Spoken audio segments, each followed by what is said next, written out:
I'm Jack, 30M, and I need to share my story. I've been in a relationship with Tiffany, 28F, for the past 2 years. We met through mutual friends at a party and hit it off immediately. Both of us had our fair share of failed relationships in the past, so we were cautious at first. But as time went on, we grew closer and fell deeply in love.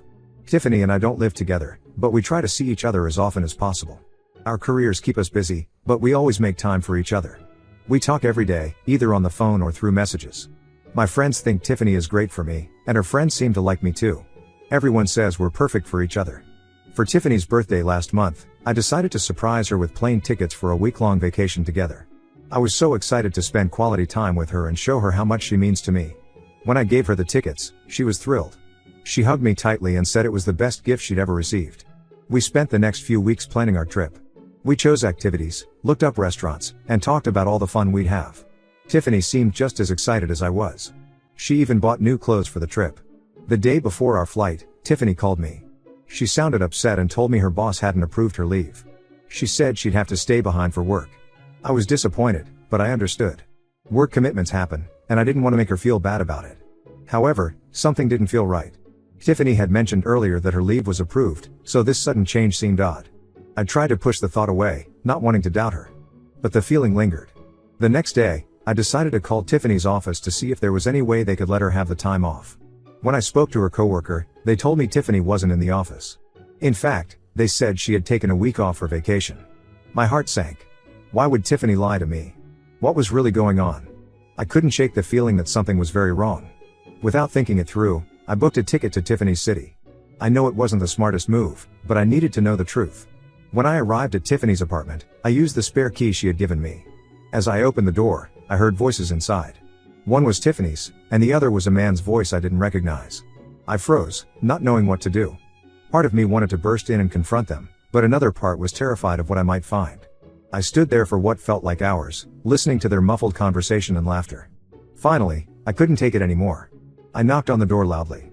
The voices inside went silent. After a moment, I heard footsteps approaching. Tiffany opened the door, and her face went pale when she saw me. Behind her, I could see a man sitting on the couch, looking uncomfortable. "Jack," Tiffany said, her voice shaking. "What are you doing here?" I couldn't speak. I just stared at her, then at the man on the couch, then back at her. Tiffany started to stammer out explanations, but I couldn't hear her over the sound of my heart pounding in my ears. Finally, I found my voice. "Who is he?" I asked, pointing at the man. Tiffany hesitated, then said, "This is Mark. He's a coworker." I looked at Mark, who couldn't meet my eyes. "Is this why you couldn't come on our trip?" I asked Tiffany. She didn't answer, which was all the confirmation I needed. I turned and walked out of the apartment, ignoring Tiffany's calls for me to come back and let her explain. I wandered the streets for hours, trying to process what had happened. When I finally checked my phone, I had dozens of missed calls and messages from Tiffany. I read through them, each one feeling like a punch to the gut. Tiffany admitted that she had been lying to me. She and Mark had been having an affair for months. She claimed it didn't mean anything, that she still loved me, but her words rang hollow. I didn't respond to her messages. Instead, I booked a flight back home. As I sat in the airport, waiting for my plane, I felt numb. The future I had imagined with Tiffany was crumbling around me, and I didn't know how to pick up the pieces.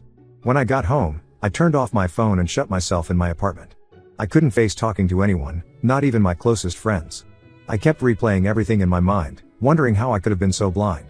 After a few days, I finally turned my phone back on. Tiffany had left dozens more messages, alternating between begging for forgiveness and accusing me of overreacting. My friends had also been trying to reach me, worried about my sudden disappearance. I called my best friend, Jake, and told him everything. He was furious on my behalf and offered to come over. I accepted, grateful for the company and support. Jake arrived with food and beer, and we spent the evening talking. He listened as I poured out my heartbreak and anger. He didn't try to offer solutions or tell me how to feel. He just listened, which was exactly what I needed. As the night wore on, Jake suggested I block Tiffany's number, at least for now. He said I needed time to process everything without her constant messages clouding my judgment. After some hesitation, I agreed. It felt final, like closing a door on that chapter of my life, but also somewhat liberating. The next day, I woke up feeling slightly better. The pain was still there, but it felt a little more manageable. I decided to take Jake's advice and focus on myself for a while. I threw myself into work, grateful for the distraction. In the evenings, I started going to the gym, pushing myself physically to exhaust my mind. Slowly, day by day, I started to feel a little more like myself. But the betrayal still stings. I keep wondering if there were signs I missed, if there was something I could have done differently. The trust I had in Tiffany, and in relationships in general, feels shattered. I know I need to move on, but right now, it feels impossible.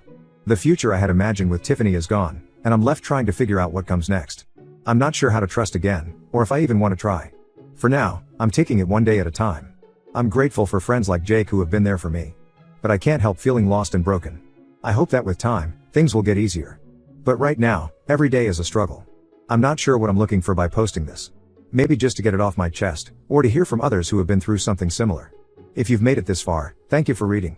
Any advice or words of support would be appreciated. Update 1. It's been 3 weeks since my last post, and I wanted to give an update on my situation. First, I want to thank everyone who commented and sent messages of support. Your kindness has been a bright spot in a very dark time. The past few weeks have been a roller coaster. Some days, I feel like I'm making progress and moving forward. Other days, the pain hits me all over again, and I'm right back where I started. I'm trying to be patient with myself, but it's hard. A week after my last post, something unexpected happened. I received a message from Mark, Tiffany's coworker. He asked if we could meet to talk. At first, I was angry. Why would I want to talk to the man who helped destroy my relationship? But curiosity got the better of me, and I agreed to meet him at a local coffee shop. When I arrived, Mark looked nervous. He started by apologizing profusely for his part in the affair. Then he dropped a bombshell. Tiffany had told him she was single when they started seeing each other. He had no idea I existed until he saw me at Tiffany's apartment that day. I was stunned. Part of me wanted to believe Mark was lying to save his own skin, but something in his demeanor seemed genuine. He showed me text messages between him and Tiffany that seemed to confirm his story. In them, Tiffany talked about being excited to start a new relationship after being single for a long time. Mark told me he ended things with Tiffany immediately after finding out about me. He said he felt terrible for being part of hurting someone, even unintentionally. He wanted to meet me to apologize and to let me know the full truth. I left the coffee shop feeling dazed. On one hand, knowing that Mark had been deceived too made me feel slightly less alone in my pain. On the other hand, it made Tiffany's betrayal even more profound. She hadn't just cheated, she had constructed an entire alternate reality. I spent the next few days wrestling with this new information. Part of me wanted to confront Tiffany, to demand answers. But another part of me knew that engaging with her would only bring more pain. In the end, I decided to maintain my no contact rule. Whatever her reasons, Tiffany had made her choices, and I needed to focus on healing myself. This new revelation has made the healing process both easier and harder. Easier, because it's helped me see that Tiffany's actions were entirely about her own issues, not any failing on my part. Harder, because it's shaken my trust in people even more. If someone can lie so thoroughly and convincingly, how can I ever trust anyone again? My friends have been incredibly supportive through all of this. Jake, in particular, has been checking in on me regularly. He's been dragging me out of the house, making sure I don't isolate myself too much. Last weekend, he convinced me to join a local hiking group. It was the first time in weeks that I felt genuinely distracted from my problems. Work has been another lifeline. I've thrown myself into projects, staying late at the office most nights. My boss noticed and offered me a chance to lead a new initiative. It's challenging and time-consuming, but it gives me a sense of purpose and accomplishment that I desperately need right now. I've also started journaling, trying to process my thoughts and feelings. It's helping me track my progress and identify patterns in my emotions. On bad days, I can look back and see that I've had good days too, which gives me hope. One unexpected outcome of this whole ordeal is that it's brought me closer to my sister, Emma. We've always been close, but she lives in another state, so we don't talk as often as we'd like. When she heard about what happened with Tiffany, she started calling me every few days to check in. Our conversations have been a source of comfort and stability. Emma suggested I might benefit from talking to a counselor, and I'm considering it. The idea of opening up to a stranger is daunting, but I recognize that I might need professional help to work through this betrayal. As for Tiffany, she's made a few attempts to contact me through mutual friends. I've asked them to respect my wishes for no contact. Most have been understanding, but one friend, Lisa, keeps pushing me to hear Tiffany out. It's straining our friendship, and I'm not sure how to handle it. Overall, I'm doing better than I was 3 weeks ago, but I still have a long way to go. The pain isn't as sharp, but it's still there, a constant ache in the background of my days. I'm trying to focus on the future, on rebuilding my life without Tiffany, but it's a slow process. I'm taking things one day at a time, trying to be kind to myself on the bad days and grateful for the good ones. I know healing isn't linear, and I'm trying to be patient with the process. Thank you again to everyone who's been supportive. Your words and stories have been a comfort. If anyone has been through something similar and has advice on moving forward, I'd be grateful to hear it. And if anyone is going through something like this now, know that you're not alone. We'll get through this. Update 2. It's been 6 months since my original post, and a lot has changed.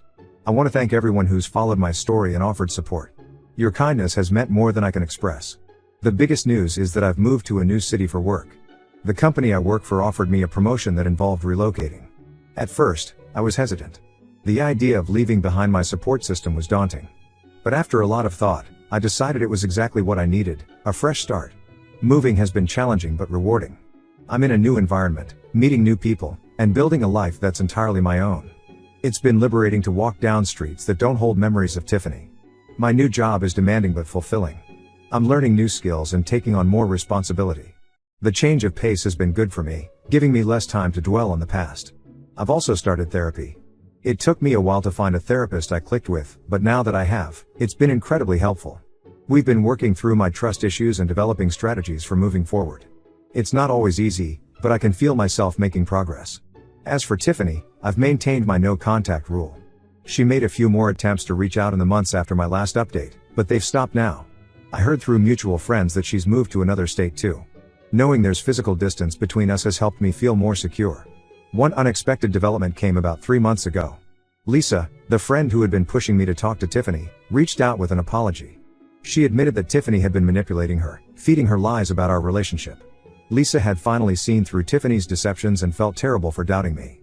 It was a bittersweet moment. I was glad to have my friend back, but it was another reminder of how deep Tiffany's lies went. On the relationship front, I've started dating again, very casually. I met a woman named Claire through a work event, and we've been on a few dates. It's nothing serious, and I've been upfront about not being ready for a committed relationship. Claire has been understanding, and we're taking things very slowly. It's nice to be reminded that there are good, honest people out there. My relationship with my sister, Emma, has continued to strengthen. She came to visit me in my new city last month, and it was great to show her around my new life. She's been my rock through all of this, and I'm incredibly grateful for her. I've also picked up a new hobby, rock climbing. There's an indoor climbing gym near my new apartment, and I've found that I really enjoy the physical and mental challenge. It's become a form of moving meditation for me, a way to clear my mind and focus on the present moment. Looking back, I can see how far I've come. The pain of Tiffany's betrayal isn't gone, but it's no longer the defining feature of my life. I'm building new memories, new relationships, and a new sense of self. I still have moments of doubt and insecurity. There are still nights when I lie awake, replaying the past and wondering what if. But these moments are becoming less frequent and less intense. I'm learning to trust again, both others and myself. I'm more cautious now, but I'm trying not to let my experience with Tiffany close me off from new connections.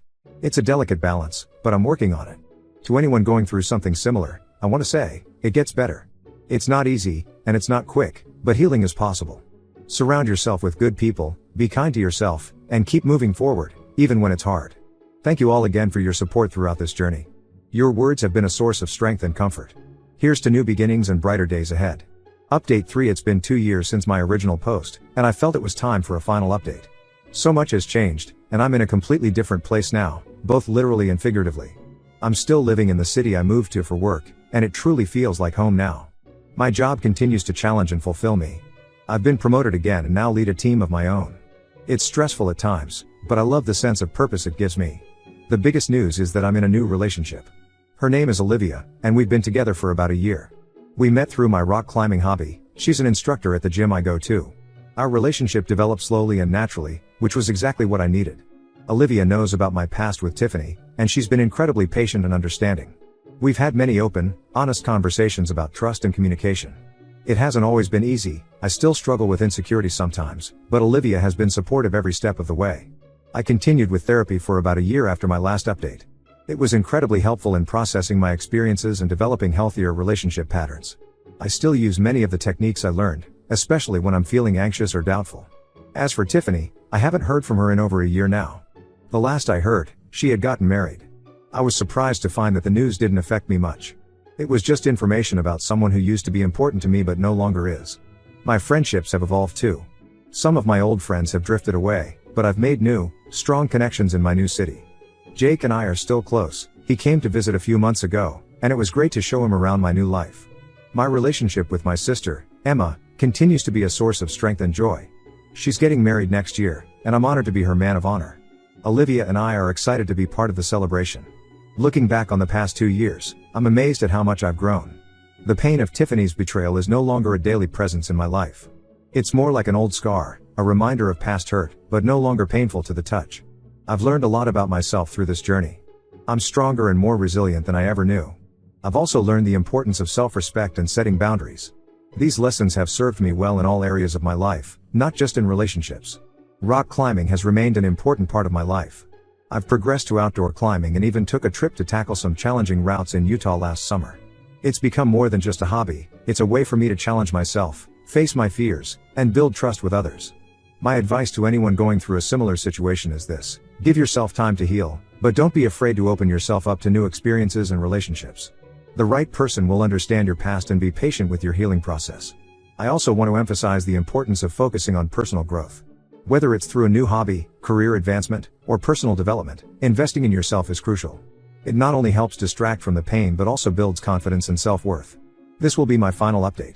I feel like I've closed this chapter of my life, and I'm ready to fully embrace the new one. Thank you to everyone who has followed my journey and offered support along the way. Your kindness and encouragement have meant more than you know.